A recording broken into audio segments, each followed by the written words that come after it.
Macron est un menteur. Lors d'une prise de parole, il dit aux Français qu'il supprime la redevance audiovisuelle. Mais il oublie de préciser qu'il continue de verser un chèque de 4 milliards d'euros par an aux médias du service public.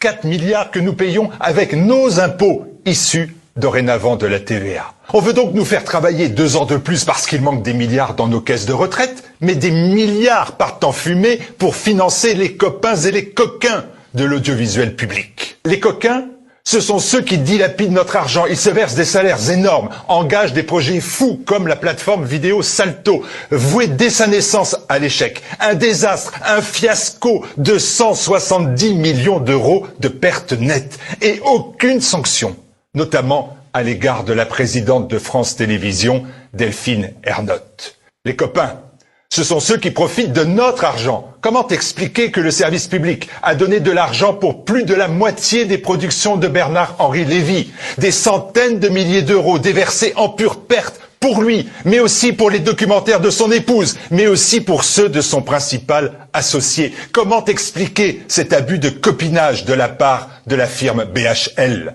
Le plus grand milliardaire dans les médias avec Drahi, Bouygues et les autres, c'est l'État. Et l'argent de l'État milliardaire, c'est celui des contribuables, vaches à lait, qui financent contre leur gré de la propagande 24 heures sur 24 et 7 jours sur 7.